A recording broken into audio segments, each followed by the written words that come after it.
Print, email, Facebook, Twitter. More coal miners' death after silicosis diagnosis. A warning on dangerous dust levels. Queensland miner Tyrone Buckton never spent a day underground but last week died after being diagnosed with silicosis. The lung disease is caused by high levels of exposure to silica dust, which the union says could pose a greater workplace hazard than coal dust. Mr. Buckton worked at the Goonyella Riverside open-cut coal mine, which is owned by BHP Billiton and Mitsubishi, for more than 30 years. He was diagnosed with silicosis last October. Silica is one of the most common minerals in the Earth's crust and can be found in construction materials such as bricks, tiles and concrete. 7.30 was provided with intimate access to Mr. Buckton and his family the day before he died in Rockhampton Hospital. Mr. Buckton, 69, was too unwell to be interviewed and struggled at times to follow the conversation. He also had emphysema, he smoked for 17 years but quit in 1989, and severe scarring on his lungs, making it almost impossible for him to breathe. Wife Tricia Buckton said her husband wanted people to see what exposure to silica dust had done to him. He wants people to be aware it's a crippling disease. It's disgusting. And it just takes you so quick, Mrs. Buckton said. It's not the coal dust. He's never spent a day underground. It's the silica dust that got him. Mr. Buckton's specialist, thoracic physician Dr. Robert Edwards, is one of Australia's leading experts on dust lung diseases such as silicosis. He said Mr. Buckton's silicosis was severe and caused by his mining career. From what he's told me, it sounds like it's heavy exposure. He told 7.30. He was covered in dust at the end of his shift. He coughed up dust on a regular basis at the end of a shift. Silica dust 20 times more toxic than coal dust. Silicosis is one of the world's oldest occupational diseases. In 2015, 7.30 revealed exposure to coal dust was making miners terminally ill with pneumoconiosis, also known as black lung. These were the first black lung cases identified in Queensland in 30 years, resulting in an overhaul of the Department of Natural Resources and Mines and increased scrutiny of dust levels. Now the mining union, the CFMU, is warning silica dust could pose a greater workplace hazard than coal dust because it is 20 times more toxic. President of CFMU Queensland Steve Smith said they were seeing more and more cases of silicosis. I think silica dust is a bigger threat, and I say that in a sense in the consequences of people getting silicosis, Mr. Smith said. Tyrone is the tip of the iceberg. Mrs. Buckton said her husband was unaware he may have silicosis even after black lung was re-identified. We only thought black lung was coal dust, she said. We never thought it would be anything he'd have, because he'd been out of the mine since 2004. Tyrone wants people to be aware of it, get their x-rays and keep getting themselves checked because you don't have to be working at the mines to have this coming up. I feel cheated. Sam Stefanaras believes exposure to silica dust during his 6 years in the coal industry has also left him with the crippling disease. The 47-year-old from northern New South Wales has scarring on his lungs and an autoimmune disease known as scleroderma, which causes inflammation of his joints and tightening of his skin, especially around his hands. Mr. Stefanaras needs his wife Sarah's help for everyday tasks, like getting dressed. My hands are like rock. They're very swollen. It's very hard to grab small, tiny things, he told 7.30. It is most severe when he is cold. My hands, they go purple. The smaller capillaries are dead so the blood can't circulate through the hand, he said. It's very painful. Until 2016, Mr. Stefanaras was working as a contractor at two underground coal mines, Moranbah North and Grosvenor, both owned by the multinational Anglo-American. He is now suing Anglo-American for damages, alleging they caused his conditions by exposing him to unsafe levels of silica dust, leaving him unable to work in the mining industry. Roger Singh from Shine Lawyers is representing Sam Stefanaras. He said the claim alleges Anglo-American failed to provide him with a safe working environment. The fact of the matter is Sam was working there, they owed him a duty of care. They were derelict in their duty and they've now caused him to suffer a horrific disease which is going to diminish his quality of life, he said. Mr. Stefanaras says his medical experts have told him his conditions may kill him. I feel cheated, he said. We turn up to work and we do the right thing to work towards our future, but what point is that if you're not going to have one, because you're going to get sick?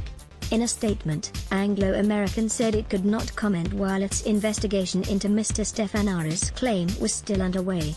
Anglo American takes its obligations to provide a safe work environment for coal mine workers very seriously, it said. We have a number of measures designed to manage and monitor dust levels at our operations. Last year Queensland's mining minister Anthony Lynham took the rare step of naming and shaming Anglo American for failing to meet its legal dust monitoring obligations at their Moranbah North and Grosvenor mines. In my view, any failure to meet their safety and health obligation is not acceptable, Dr. Lynham told the Parliament. I have voiced my concerns to the Mines Inspectorate and have been assured that decisive action is underway. Mining companies see the regulator as a joke. Mr. Buckton died last Thursday night, just days before his 50th wedding anniversary. His wife wants his death to be the catalyst for urgent change. She is calling for the legal levels of silica dust in Queensland's mines to be immediately halved to 0.05 mg/m3 in line with the standard imposed in the United States.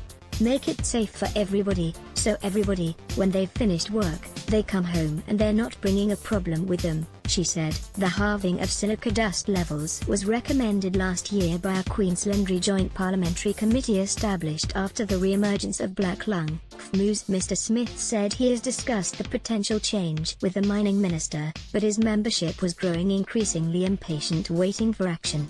Workers have had enough. We've had enough, and they can do the right thing by workers and simply as a start reduce these levels, have enforcement and have real action, Mr. Smith said. New figures obtained by 7.30 show Queensland mines continue to exceed the legal level of silica dust. Last year mines breached the limit 56 times, and in the first quarter of this year mines were in breach another 18 times. Mr. Smith from the CFMU said that was unacceptable. He believes it is further evidence the Palaszczuk government needs to significantly increase the proportion of unannounced inspections at mines. Currently just 10% of inspections are unannounced. The mining companies see the regulator as a joke. They really do, because the regulator rings them and tells them we are coming to the mine site, Mr. Smith told 7.30. Real action needs to happen. In a statement, Queensland Mining Minister Anthony Lynham said the introduction of new laws in 2017 had been effective in reducing the average silica dust levels. He also said an individual exceedances did not itself mean non-compliance. A single exceedance refers to a personal monitoring sample at a single point in time and is a signal to the mine and the regulator that attention is required to ensure that average concentrations within the mine are at acceptable levels, Dr. Lynham said. QLD Minister for Natural Resources, Mines and Energy. Full statement to 7:30 document pages notes text zoom close previous for next p.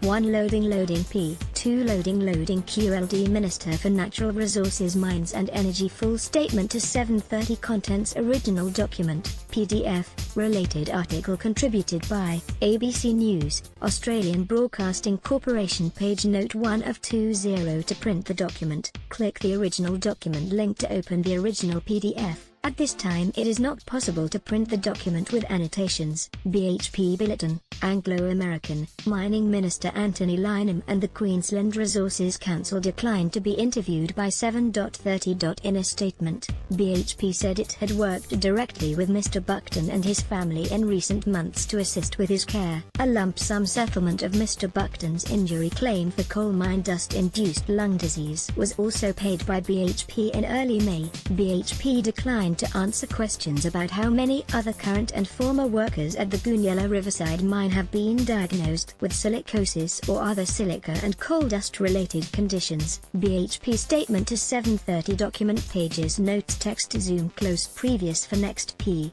1 loading BHP statement to 7:30 contents original document, PDF, related article contributed by ABC News, Australian Broadcasting Corporation. To print the document, click the original document link to open the original PDF. At this time it is not possible to print the document with annotations. In a statement, The Department of Natural Resources and Mines said over the last 8 years it had issued more than 50 directives to 12 coal mines in relation to respirable dust. On 3 occasions the directive required the suspension of mining operations.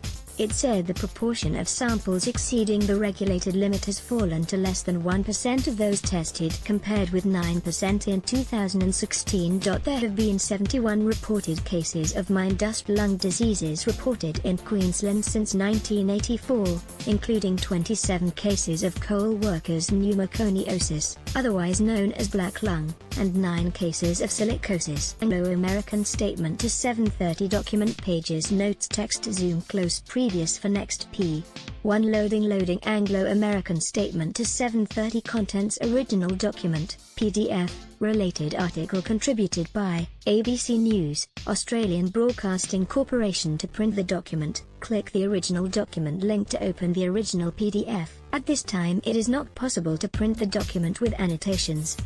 Print email Facebook Twitter